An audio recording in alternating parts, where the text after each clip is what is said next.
Welcome back to the economics class. ഇന്ന് നമ്മൾ micro economics and macro economics ഇത് രണ്ടും തമ്മിലുള്ള ഡിഫറൻസിനെ കുറിച്ചാണ് പഠിക്കാൻ പോകുന്നത്. അപ്പോൾ മൈക്രോ എക്കണോമിക്സ് എന്ന് പറഞ്ഞാൽ എന്താ? അത് നിങ്ങൾ മനസ്സിലാക്കി വെക്കുക. എക്കണോമിക്സിലത്തെ ഓരോ ടോപ്പിക്സും മനസ്സിലാക്കി പഠിക്കാൻ ശ്രമിക്കുക. മൈക്രോ എക്കണോമിക്സ് എന്ന് പറഞ്ഞാൽ ഒരു സിംഗിൾ യൂണിറ്റിനെ കുറിച്ച് പഠിക്കുന്നതിനെയാണ് മൈക്രോ എക്കണോമിക്സ് പറയുക. ആ സമയം മാക്രോ എക്കണോമിക്സ് എന്ന് പറഞ്ഞാൽ ഒരു ആഗ്രിഗേറ്റ് ആയിട്ട് ഒരു ഹോൾ ഇക്കോണമിനെ കുറിച്ച് പഠിക്കുമ്പോൾ നമ്മളതിനെ മാക്രോ എക്കണോമിക്സ് എന്നാണ് പറയുക. ഓക്കെ, ഇനി മൈക്രോ എക്കണോമിക്സിൽ ഇപ്പോൾ എക്സാമ്പിൾ പറയുകയാണെങ്കിൽ മൈക്രോ എക്കണോമിക്സിൽ നിങ്ങളിപ്പോൾ ഒരു ഫേമിനെ കുറിച്ചാണ് പഠിക്കണതെന്നൊക്കെ. മാക്രോ എക്കണോമിക്സ് ആകുമ്പോൾ ഒരു ഇക്കോണമിയിലുള്ള ഒരു ഇൻഡസ്ട്രി, എല്ലാ ഇൻഡസ്ട്രീസിനെ അല്ലെങ്കിൽ എല്ലാ ഫേംസിനെ കുറിച്ചും പഠിക്കും മാക്രോ എക്കണോമിക്സിൽ. അപ്പോൾ ഇതാണ് ഇത് രണ്ടും തമ്മിലുള്ളൊരു വ്യത്യാസം. അപ്പോൾ മൈക്രോ എക്കണോമിക്സ് എന്ന് പറയുന്നത് ഒരു ഇൻഡിവിജ്വൽ യൂണിറ്റിനെ കുറിച്ചുള്ള സ്റ്റഡി ആണെങ്കിൽ മാക്രോ എക്കണോമിക്സ് എന്ന് പറയുന്നത് ഒരു ഹോൾ ഇക്കോണമിനെ കുറിച്ചിട്ടുള്ള ഒരു സ്റ്റഡിയാണ്. അപ്പോൾ ഇതിൽ ഒരുപാട് പോയിന്റ്സ് നിങ്ങൾ പല ടെക്സ്റ്റുകളിലും കാണും. നിങ്ങൾ എക്സാമിന് എഴുതുമ്പോൾ അതിൽ ഏറ്റവും ഇമ്പോർട്ടൻ്റ് ആയിട്ടുള്ള പോയിന്റ്സ് എഴുതാനായിട്ട് ശ്രമിക്കുക. ഓക്കെ, അപ്പോൾ എത്രയും പെട്ടെന്ന് നമുക്ക് നമ്മുടെ ക്ലാസ്സിലേക്ക് പോവാം. മൈക്രോ എക്കണോമിക്സും മാക്രോ എക്കണോമിക്സും തമ്മിലുള്ള ഡിഫറൻസസ് എന്തൊക്കെയാണ്? അപ്പോൾ ഈ മൈക്രോ എക്കണോമിക്സും മാക്രോ എക്കണോമിക്സും തമ്മിലുള്ള ഡിഫറൻസസിലെ കുറച്ച് ഇമ്പോർട്ടൻ്റ് ആയിട്ടുള്ള പോയിന്റ്സ് ആണ് ഞാനിവിടെ കൊടുക്കുന്നത്. കണ്ടോ? അപ്പോൾ ഇത് നോട്ട്സ് എഴുതുന്നവർക്ക് നോട്ട്സ് എഴുതി വെക്കുക.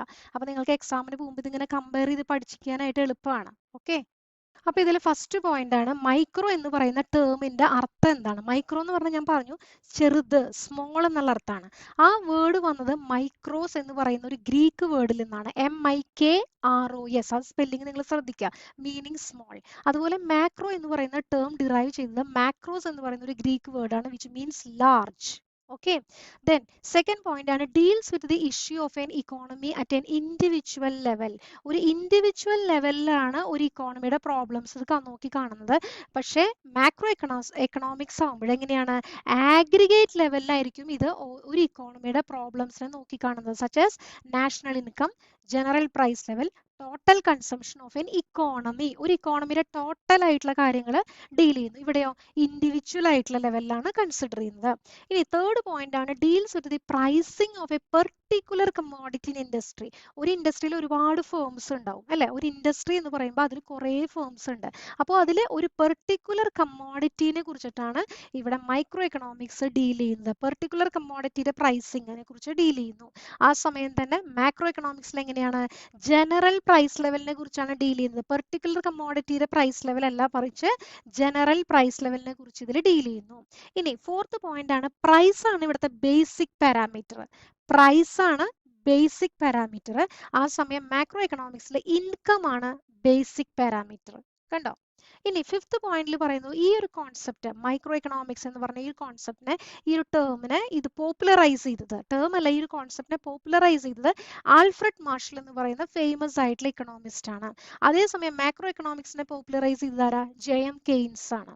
ഓക്കെ, സിക്സ്ത് പോയിന്റ് ആണ് ഡിമാൻഡ് ആൻഡ് സപ്ലൈ ആണ് ഫണ്ടമെന്റൽ ടൂൾസ്. മൈക്രോ എക്കണോമിക്സിൽ നമ്മൾ പറയുകയാണെങ്കിൽ ഒരു കമ്മോഡിറ്റിയുടെ ഡിമാൻഡ് എന്താണ്, അതിന്റെ സപ്ലൈ എത്രയാണ്, പ്രൊഡക്ഷൻ സപ്ലൈ എന്തുമാത്രം പ്രൊഡ്യൂസ് ചെയ്യുന്നുണ്ട്, എന്തുമാത്രം അതിന് ആവശ്യക്കാരുണ്ട്, അതിനെക്കുറിച്ച് മാത്രമാണ് അതിന്റെ ഫണ്ടമെന്റൽ ടൂൾസ് ആയിട്ട് പറയുന്നത്. മാക്രോ എക്കണോമിക്സിൽ എങ്ങനെയാണ്? ആഗ്രിഗേറ്റ് ഡിമാൻഡ്, അതായത് ഒരു ഇക്കോണമിയിലെ ടോട്ടൽ ആയിട്ടുള്ള ഡിമാൻഡ്, ആഗ്രിഗേറ്റ് ആയിട്ടുള്ള സപ്ലൈ. മറ്റോടത്ത് എങ്ങനെയാ? ഏതെങ്കിലും ഒരു ഇൻഡിവിജ്വൽ ഫേമിന്റെ അല്ലെങ്കിൽ ഒരു വ്യക്തിയുടെ ഡിമാൻഡ്, സപ്ലൈ, അത് ഇൻഡിവിജ്വൽ യൂണിറ്റ്സ്. ഇവിടെ ആകുമ്പോൾ ആഗ്രിഗേറ്റ് ആയിട്ട് നോക്കുന്നു, ഒരു ഇക്കോണമിയുടെ ടോട്ടൽ ആയിട്ട് നോക്കുന്നു. ഓക്കെ, ഇനി സെവൻത് പോയിന്റ് എന്ന് പറയുന്നത് bottom up view of the ഇക്കോണമിയാണ്. അതായത് ഇപ്പൊ നമ്മളൊരു ഷോപ്പിൽ കയറി ചെന്നു, ആ ഷോപ്പിൽ ഞാൻ ചുറ്റും നോക്കുമ്പോൾ ഞാൻ കാണുന്ന കാഴ്ചകൾ വളരെ പരിമിതമായ ഒരു ചെറിയൊരു ഷോപ്പ്, അത്രയേ ഉള്ളൂ. അതേസമയം തന്നെ ഇവിടെ മാക്രോ എക്കണോമിക്സ് പറയുന്നത് ടോപ്പ് ഡൗൺ വ്യൂ ആണ്. അതായത് ഇപ്പൊ ഞാൻ വലിയൊരു ബിൽഡിംഗ്, അതിന്റെ മുകളിൽ നിന്ന് ഞാൻ താഴത്തേക്ക് നോക്കുകയാണ്, ഒരു ടൗൺ മൊത്തം എനിക്ക് കാണാം.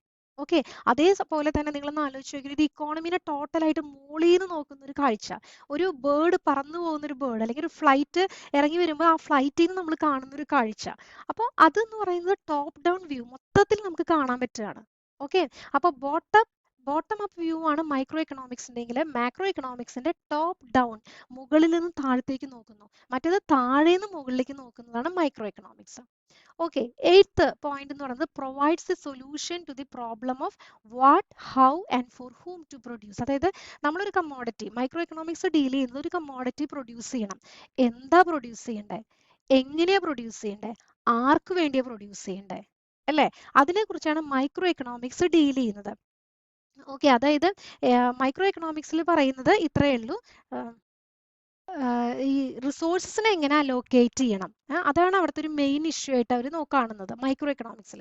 ആ സമയം മാക്രോ എക്കണോമിക്സിൽ എങ്ങനെയാണ്, ഇത് provides the solution to the problem of full utilisation of resource in the economy. കണ്ടോ, എല്ലാം ആഗ്രിഗേറ്റ് ലെവലിൽ ഇക്കോണമി ലെവലിലാണ് കാണുന്നത്.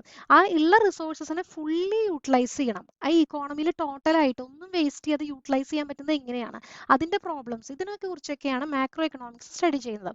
9th പ്രോബ്ലം പറയുന്നത് മെത്തേഡ് ഓഫ് സ്റ്റഡി എന്ന് പറയുന്നത് മൈക്രോ എക്കണോമിക്സിൽ പാർഷ്യൽ ഇക്വിലിബ്രിയം ആണ്. പാർഷ്യൽ ഇക്വിലിബ്രിയം എന്ന് വെച്ചാൽ എന്താ, ഏതെങ്കിലും ഒരു ഇൻഡിവിജ്വൽ ആയിട്ടുള്ള ഒരു ഫേമിന്റെ മാത്രം അല്ലെങ്കിൽ ഒരു ഇൻഡിവിജ്വൽ ആയിട്ടുള്ള ഒരു മാർക്കറ്റിന്റെ മാത്രം ഇക്വിലിബ്രിയത്തെ കുറിച്ച് സ്റ്റഡി ചെയ്യുക. ഇപ്പൊ കമ്മോഡിറ്റി മാർക്കറ്റ് ഉണ്ട്, അതുപോലെ തന്നെ ക്യാപിറ്റൽ മാർക്കറ്റ് ഉണ്ട്, ലേബർ മാർക്കറ്റ് ഉണ്ട്. പക്ഷേ ഇവിടെ നമ്മൾ ഒരു മാർക്കറ്റിന്റെ മാത്രം, ഇപ്പൊ കമ്മോഡിറ്റി മാർക്കറ്റാണ് എടുക്കണമെങ്കിൽ അതിന്റെ മാത്രം ഇക്വിലിബ്രിയത്തെ കുറിച്ച് സ്റ്റഡി ചെയ്യുന്നു.